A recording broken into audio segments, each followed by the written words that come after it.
There are signs from the 2020 election that could point to long-term shifts in the political allegiances of Latino men.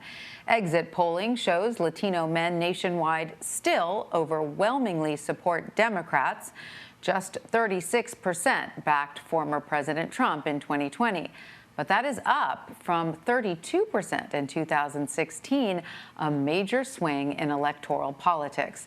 Those same polls show a growing gap between the voting habits of Latino men and women. 69% of Latinas voted for President Biden. Just 59% of Latino men voted for the Democrat. Jennifer Medina spoke with several Latino male voters as well as political experts on both sides of the aisle. She's a national politics reporter for the New York Times who covered the 2020 election, particularly trends among Latinos and in the Southwest. Jennifer, welcome. It's great to have you with us. Let's start broadly. Based on the reporting you've done and the conversations you've had, what is driving an increasing number of Latino men to the Republican Party? So there's not just one thing. There are several things that I think really have shaped the way that these Latino men are viewing themselves. But one of the things, the most salient thing that I came across is these men really are driven by an economic message. They really believe in the message that the Republican Party is attempting to give them, that they are the party that will provide opportunity, that will keep their taxes low and protect them. There's a lot of support for law enforcement and things like that, and the belief that Republicans are going to do more to protect those kinds of values. So, is there also a role for, the culture of machismo that exists in a lot of, Latino societies? And I say this as a Latina myself, that sort of sometimes celebrates the strong man, as it were. I actually did not come across the strong man as much as you might think. I think a lot of people assume that there's this notion that these Latino men want the same kind of leaders that we see often in Latin America. But one of the places that Democrats are the most worried about, and people say the Democrats should be the most worried about, are among American-born Mexican men. And so they're not so much looking at a leader that is something like where they came from.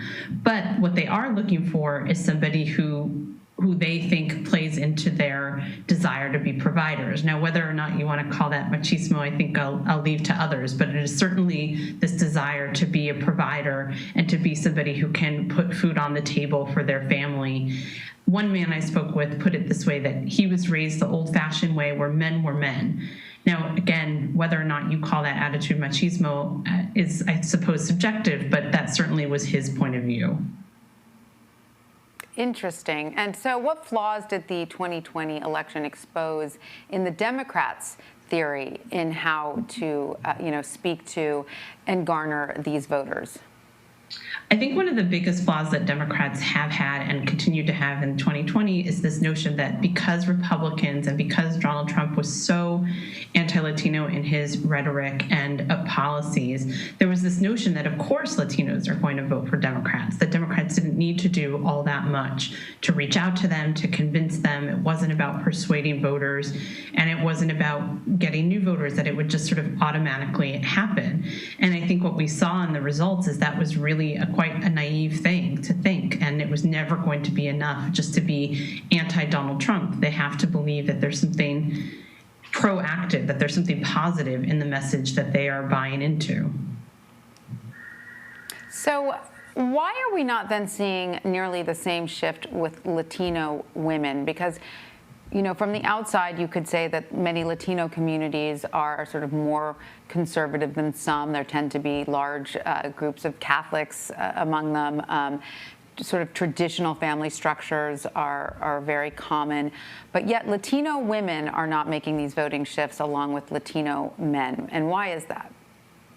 Well, they are making the shifts, but in a much less dramatic way. And I think the reasons for that are complicated, and we're still trying to figure them out. One notion is that they are less susceptible to this idea that we're talking about before, this idea that the Republicans have a policy that is going to be keeping them more safe. They buy that less. They believe that less that message is less salient for some of them.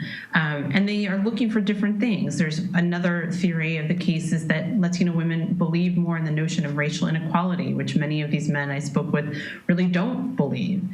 So there's a few different reasons. I think it's a great question that we're still trying to figure out the answer to. Could it be also, I don't know if you looked into this, that there are more and more Latino women who are working outside of the house and they are taking on roles that maybe they weren't previously, and so they look at, politics perhaps through a different lens? I mean, absolutely. And also one other thing that you see among women is that the education trends are much higher. That women are much more likely to have received a college education. So perhaps that's another reason and another difference. They're learning different things. They're coming at it from a different point of view. That is absolutely possible. And when you were doing your reporting on this, does location or ethnic origin, for instance, which country these Latino groups are coming from originally, does that matter when it comes to, how many Latino men are shifting to the GOP? Yeah, so traditionally we've long known that Cubans, for example, in South Florida tend to vote more Republican than Mexicans in California, for example. But what's interesting about the reporting that I did is that it's not just limited to those groups, that the shift is not just limited to South Florida and it's not just limited to Cubans. You see a lot of newer immigrants from South America, from Colombia and Venezuela in particular, making these shifts. But again, one of the things that sort of most alarms Democrats who pay really close attention to this is American-born, young Mexican-American men. And that is a demographic that cuts across the country. That is, it's the biggest group. And so you see examples of it in Arizona, in Texas, in New York, in very Democratic stronghold places. So it does cut across the different demographic groups within the Latino voters. And so regionally, you saw that playing out, even in Arizona, New Mexico, Latino groups in the South and in the Northeast? Yeah, so obviously in Arizona is a really interesting example because Arizona would not have flipped to the Democrats without the support of Latino voters. But even there, you did see examples of shifts toward Republicans, that there were many people who were voting for many Mexican American men who were voting for Republicans, or what some people would call Trump curious. Like, even if they didn't end up voting for Trump, they thought about it for a very long time. So again, it cuts across geographical lines, and we're seeing it throughout the country.